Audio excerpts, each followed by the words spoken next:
Buckle up and get ready for a roller coaster ride of some tasteless humor, lots of heart, and radical truth with two scrappy chicks. Because adulting is hard, but we are thinking that laughing about it is just so much easier. Hi everyone, I'm so glad that you decided to join me here again at Solo and Sovereign, where we are solo by choice and sovereign in our power.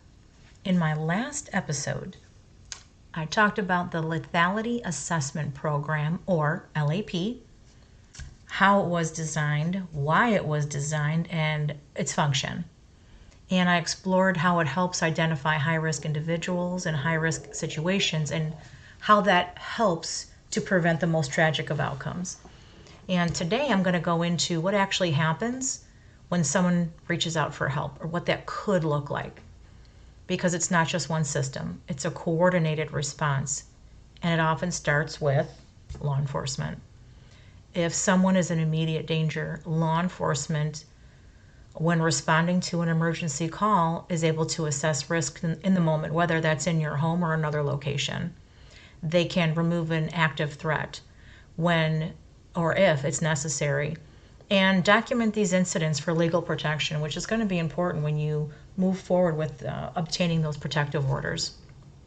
And I think what I did not realize in the moment, and what I think many people don't realize, is that law enforcement is often only the very first step and the first layer. It's not going to be a full resolution. So the next thing is going to be getting in contact with the domestic violence advocates. Consider them your coordination hub, because this is where things start to come together, and this is where the momentum is going to move everything into your favor. Because these advocates, usually through a DV hotline or local agency, help to connect everything, because they can complete a risk or lethality assessment, translate risk into plain language, help safety plan with you in real time, and coordinate shelter placement for you and for your children, and support communication with law enforcement when and as needed. And this is where awareness becomes structure, not just information, but an actual plan. And emergency housing, emergency shelters, that's going to be your temporary housing, your temporary safe housing. Because when risk is high, advocates can coordinate emergency shelter placement for you. And these are not just, houses, buildings, or apartments. These are protected spaces that are specifically designed for your safety and stabilization. Because shelters often provide not only confidential and undisclosed housing locations, but for your basic needs like food and clothing. Trauma-informed support, that's going to be their trained staff. And they are going to be able to help you with legal and housing next steps and transitions, kind of help you understand what this process is going to look like and what to expect. And this is going to give you the time and the space that you need to be able to think and breathe and make solid, sound decisions in an environment where you're not constantly under the threat of violence. And that's the thing. Some people arrive in crisis and others arrive through careful planning. Doesn't matter how you get there, just get there. So I do know what it looks like when that coordination actually works, because I left with my children on December 22nd in 1997.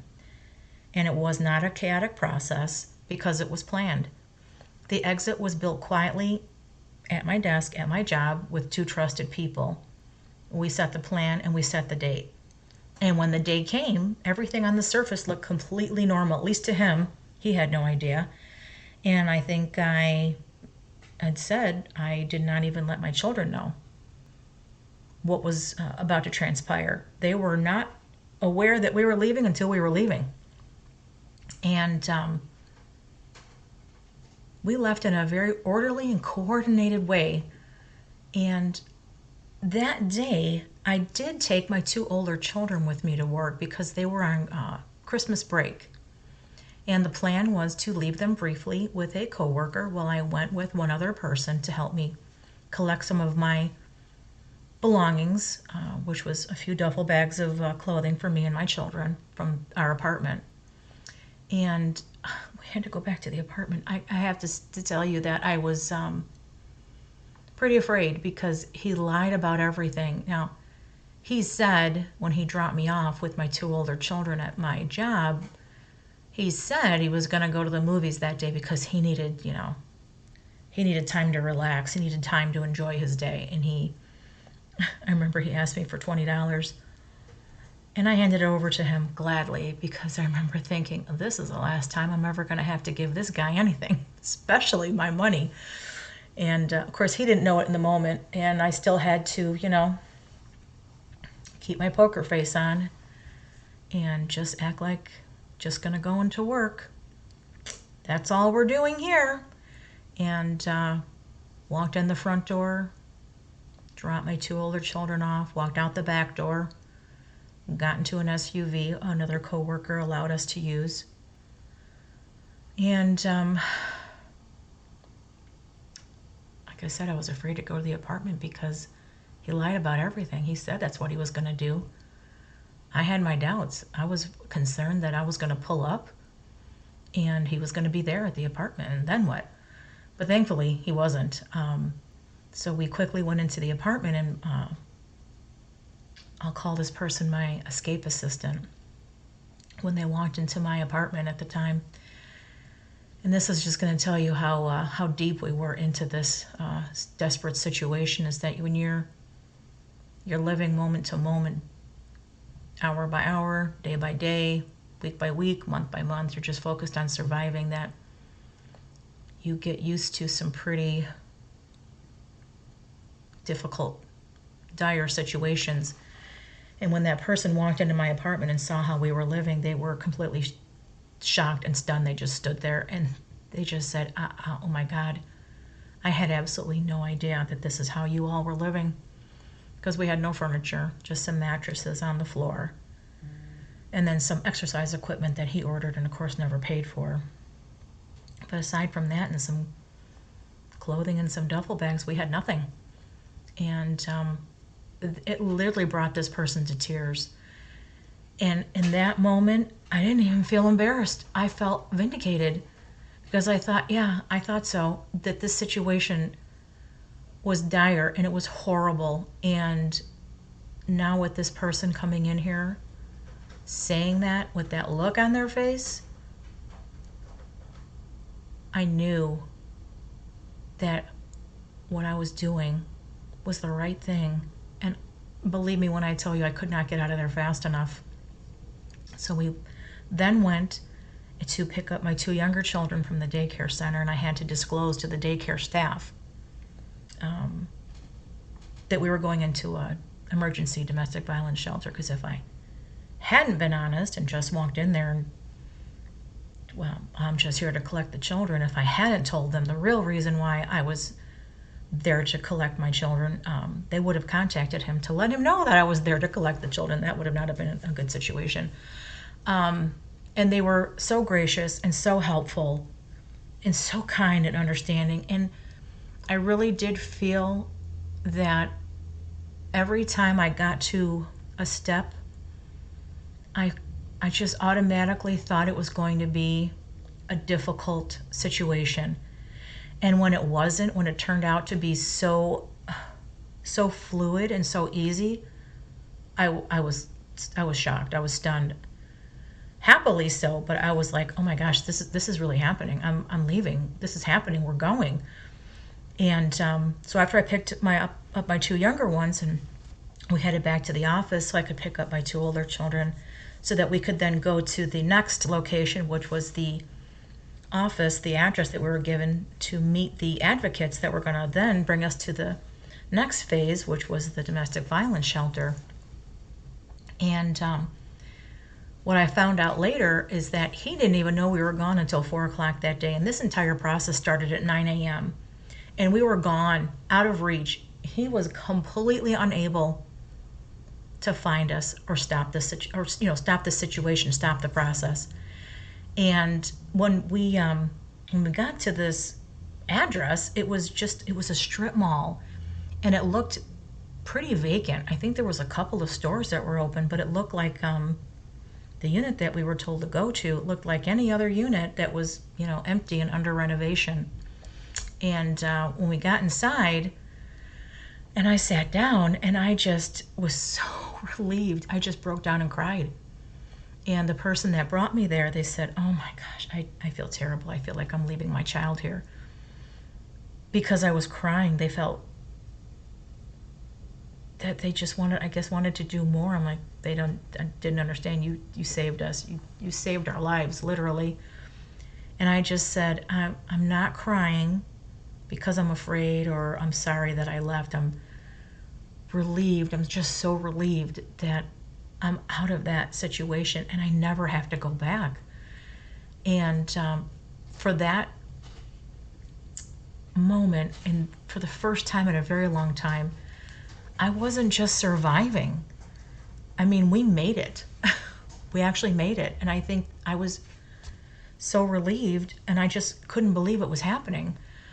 And so the next step then had, been coordinated for us already through the advocates. And law enforcement was made aware ahead of time about this situation, about me and the kids, why we were leaving, and where we were going. So when he reported it as a kidnapping, which he did, law enforcement was already up to speed about what was happening and where we were all going to be, which was at the DV shelter.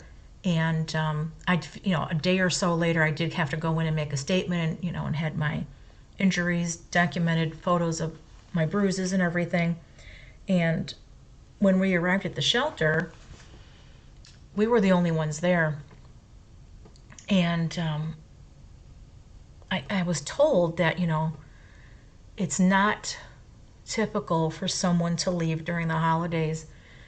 And I was like, oh no, see, it didn't matter to me when this opportunity happened, holiday or not, that door opened and I was walking through it. And I was never going back. I know that these people in these advocacy situations, I'm sure they hear that a lot because people can often go back. I wasn't. That just was not. I was out. I was happy to be out, and all I could really do then was focus on what was ahead of me. And it was to my surprise, it was a beautiful 5-bedroom home in the California hills. And there was even a cute little orange tree in the backyard. It was so cute. It was so peaceful. And I want to be honest about something too, because even before we got to the house, when we were still in the office, I didn't even ask, because it really didn't matter to me, like, where are we going? Where are we going to stay? Well, I just didn't ask those questions because it didn't matter. Anywhere that we were going to go, whether it was a 5-bedroom house or just a 1-bedroom apartment, anywhere was better than where we had been. And I'm telling you right now, that first Christmas, even to this day, in my mind and in my heart, will always be the very best Christmas we ever had.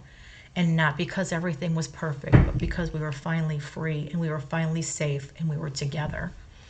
And I think what often gets missed in stories like mine is how many systems had to quietly align. There were the trusted people who helped me plan, workplace flexibility, the advocates coordinating the timing and the risk, the shelter ready to receive us, and the decision to act at the right moment. It wasn't luck. It was structure meeting timing. And most people, I think, believe that safety only happens after everything just falls apart. But the safest exits are the ones that happen before crisis peaks, during the calm, not the storm, with planning, with coordination, and more importantly, with the proper support. Law enforcement when needed, advocates guiding the process, and then the shelter providing the immediate safety. And if there's one thing to take from this episode, it's this. Oftentimes, the hardest part is not leaving. It's knowing where to start. If you're thinking about that question, how do I even begin to find help? What do I need to do? Where do I go? You don't have to do any of this alone. In the U.S., you can contact the National Domestic Violence Hotline and I will have that information in my show notes for you. Advocates can help you understand your options, help you make your safety plan, and connect you directly with local support. And if this episode has resonated with you or brought someone to mind, share, share, share, because you never know who might need to hear this. Until next time, be safe and be well. We love our scrappy peeps. So thank you all for joining us and becoming part of our flock. So please like, subscribe, and share. And if you don't like us, unfortunately, yo mama. But if you do like us, we look forward to seeing you next time on Two Scrappy Chicks.